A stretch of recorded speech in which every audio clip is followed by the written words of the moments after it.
Dear students, मैं doctor Akhilesh Kumar BSc second year honours का आज जो टॉपिक है वह है रिप्रेजेंटेशन ऑफ न्यूक्लियाइड्स या न्यूक्लियाइडों का प्रदर्शन।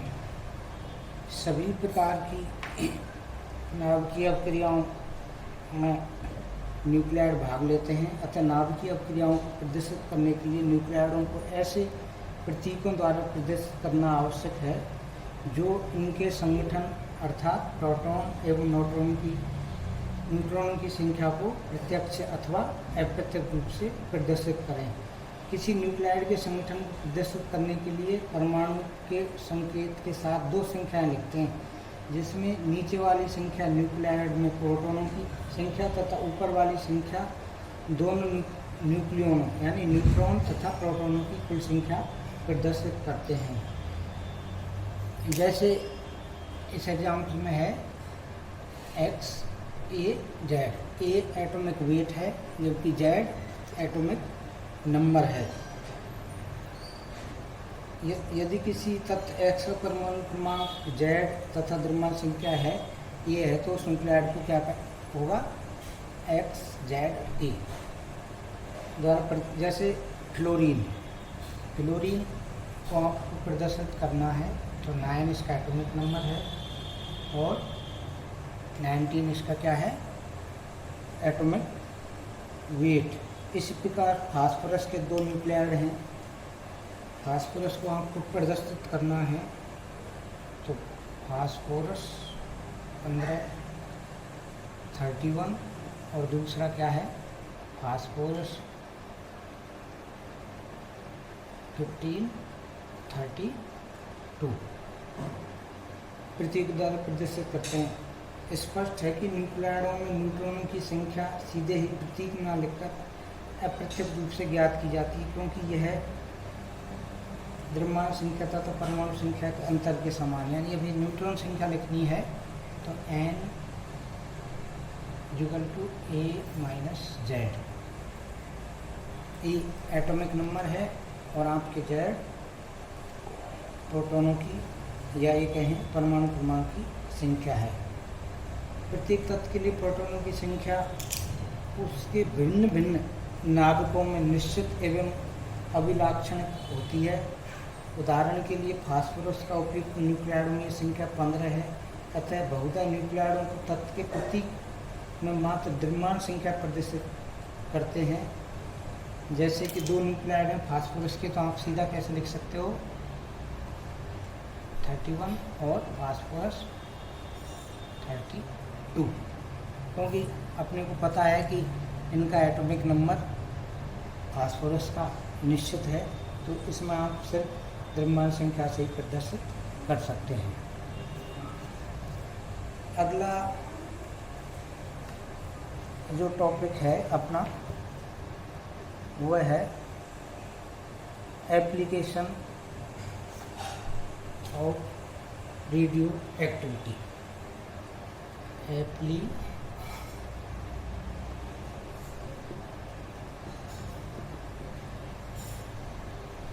Of radio activity.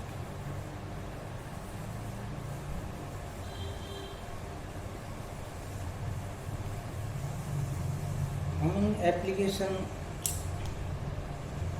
की डिटेल से स्टडी करने से पहले थोड़ा सा इसके बारे में भी जान लें कि रेडियो एक्टिवता है क्या। तो रेडियो एक्टिवता उच्च परमाणु भार वाले तत्वों द्वारा सामान्यतः प्रदर्शित की जाती है। इनके नाभिक अस्थायी होते हैं तथा बिना किसी भाप प्रयास के स्वतः टूटने लगते हैं। ये प्रक्रम स्वतः परिवर्तित है, अर्थात ना तो इन्हें आरंभ किया जा सकता है, ना ही समाप्त किया जा सकता और ना ही त्वरित किया जा सकता। तो रेडियो एक्टिवता वह घटना है जिसमें परमाणु के नाभिक स्वतः ही विघटित होने लगते हैं। इस प्रकार ऐसे तत्व को रेडियो एक्टिव कहा जाता है।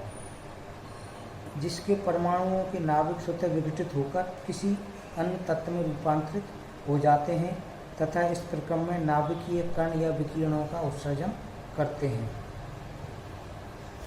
जब रेडियो एक्टिवता लगातार विघटित होने वाले जो इनके रेज निकलती हैं उन्हीं का को आधार मान के इन्होंने इनकी क्या है एप्लीकेशन ऑफ रेडियो एक्टिविटी को वाइड रेंज में काम आती है। और आज की जो परिप्रेक्ष्य में रेडियो एप्लीकेशन इनकी बहुत ज़्यादा है, ब्रॉड उसमें है। तो सबसे पहले हम इसकी फर्स्ट जो एप्लीकेशन है वो है रेडियो एक्टिव समस्थानिक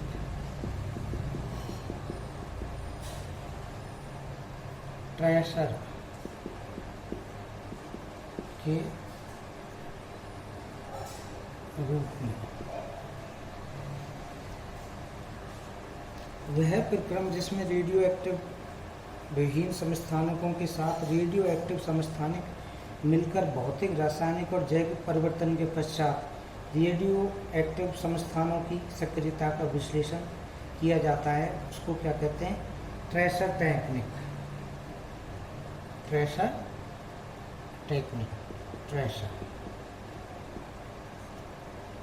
कहलाती है। इस तकनीक का बहुत अधिक उपयोग होता है। इसके लिए निम्न बातों का ध्यान में रखते हैं। ट्रेसर का चुनाव कैसे करते हैं, तो एक उपयुक्त ट्रेसर के चुनाव रेडियो एक्टिव ट्रेसिंग की सफलता पर निर्भर करती है।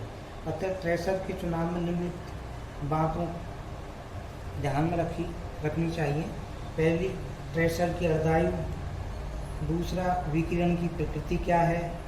ट्रेसर की रासायनिक गुण क्या हैं और जो सक्रियता की मात्रा क्या है। इस आधार पर हम जो ट्रेसर काम लेंगे, यदि इन चारों चीज़ों को ध्यान में रखेंगे तो ज़्यादा यूजफुल रहेगा। पहला, इसकी ट्रेसर की एप्लीकेशन है।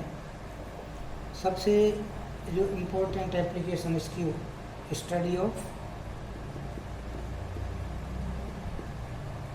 रिएक्शन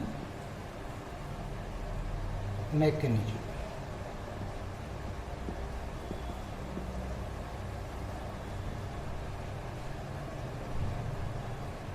ट्रेसर विधि से कई रासायनिक अभिक्रियाओं की क्रियाविधि की जानकारी मिलती है। पहला, जैसे आप देखते हैं HCl की उपस्थिति में N क्लोरो एसीटेनाइड को पैरा क्लोरो एसीटेनाइड में रूपांतर दो क्रियाविधियों द्वारा संभव है। जैसे एक आप फर्स्ट विधि को देखोगे,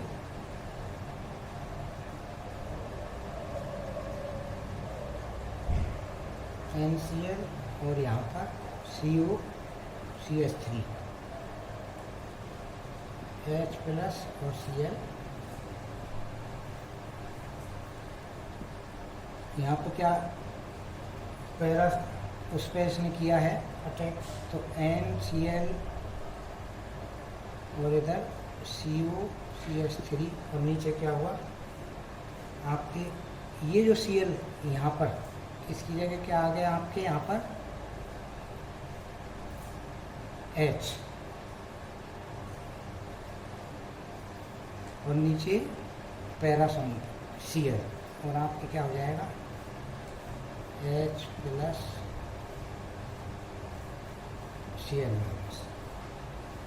ये एक इंटरमॉलिक्यूलर रिएक्शन है। इसमें HCl का क्लोरीन परमाणु संबद्ध नहीं है।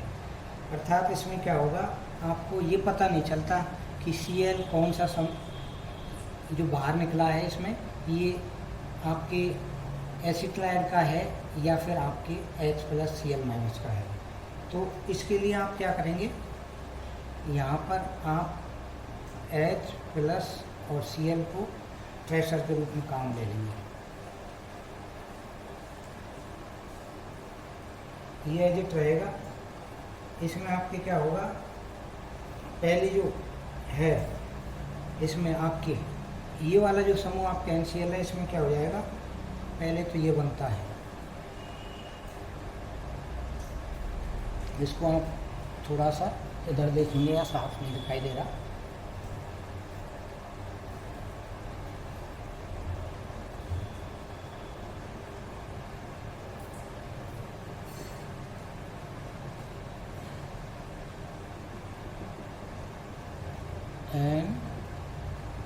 NCl और यहाँ COCH3 प्लस H+Cl माइनस और ये ट्रेसर के रूप में। तो आपके क्या बनेगा यहाँ पर, इस रिएक्शन से क्लियर हो जाएगा आपके कि NH और यहाँ पर वही COCH3 फिर Cl2 कराते हैं तो आपके क्या होगा,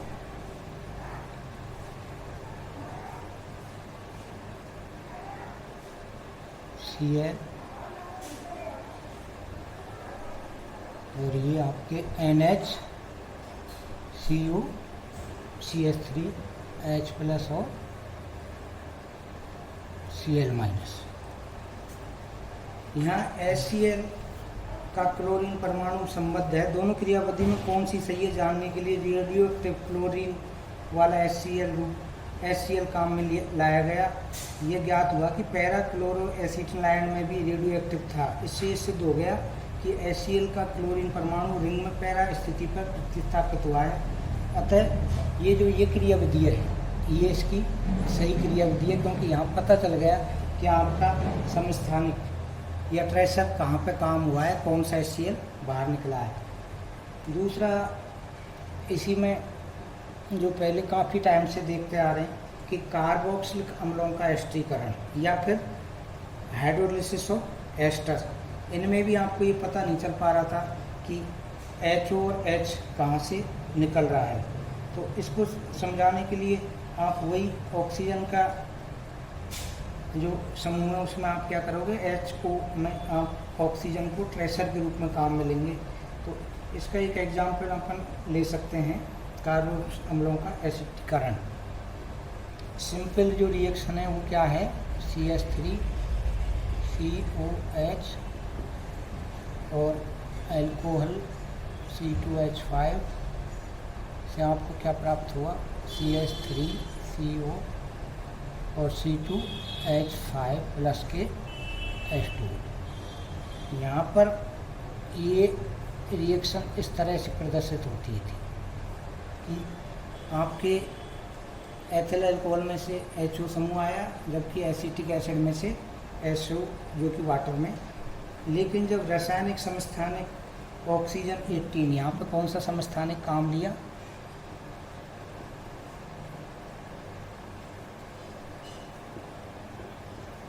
के रूप में काम लिया, उपयोग किया, तो पता चला कि एसिटिक एसिड का OH समूह और अल्कोहल का H परमाणु संयुक्त होकर H2 का अणु बनाती है। अब क्रिया निम्न रूप में होती है। किस रूप में, कि आपके ये वाला समूह है, इस वाले को जगह हम क्या लेंगे यहाँ पर, HOC2H5 और ये क्या ले लिया आपने, 18 ट्रेसर के रूप में। तो आपको क्या प्राप्त हुआ इस रिएक्शन में, CH3O18 C2H5 और H2O। अब इसको आगे या फिर तरीका ये है कि आपने क्या किया, CH3CO H प्लस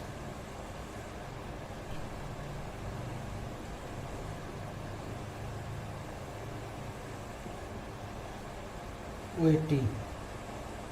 तो यहाँ से आपको ये क्या होगा, H इस फॉर्म में वाटर निकला और ये कहाँ पे ऑक्सीजन चला गया,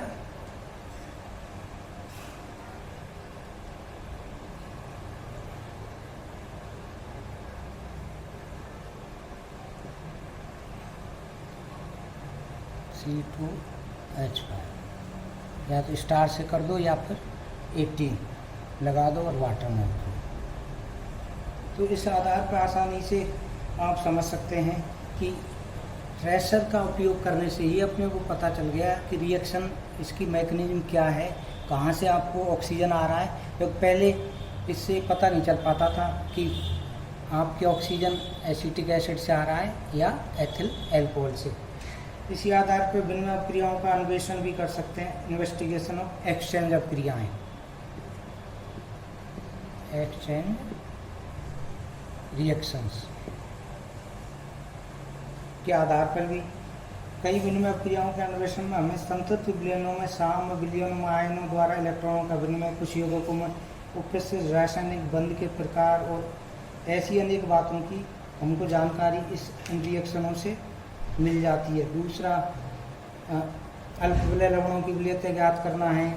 इनके आधार पर भी हम, चूँकि रेडियो एक्टिव विश्लेषण द्वारा रेडियो एक्टिव तत्वों के सूक्ष्मतम परमाणु पहचाने जा सकते हैं जो तोलने की और दूसरी विधियों से असंभव है। अतः स्पष्ट है कि अल्प विलय लवणों की विलयता रेडियो एक्टिव विश्लेषण द्वारा आसानी से ज्ञात की जा सकती है। इसका एक एग्जाम्पल है नए यौगिकों का, और ले सकते हो आप नए यौगिकों का आविष्कार।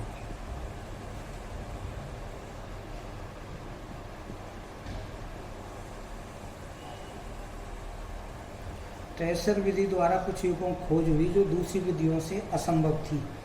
जब मैग्नीशियम या एमफिलिन रेतन पर रेडियो एक्टिव विस्मत का लेप चढ़ाकर उसकी रेडियो एक्टिव तब हीन तनु एसिड कराई तो गैस निकलती है, रेडियो एक्टिव होती है। यह गैस शुद्ध हाइड्रोजन नहीं हो सकती क्योंकि हाइड्रोजन का सोर्स HCl रेडियो एक्टिव नहीं था। तो यह निष्कर्ष निकाला गया कि गैस विस्मत हाइड्राइड है। यानी ये रिएक्शन मैग्नीशियम की 6HCl से कराई तो क्या बना आपके 3MgCl2 + 6H, जबकि विस्मित रेडियो एक्टिव लिया, ट्रेसर लिया आपने और किसके साथ कराई तो क्या बना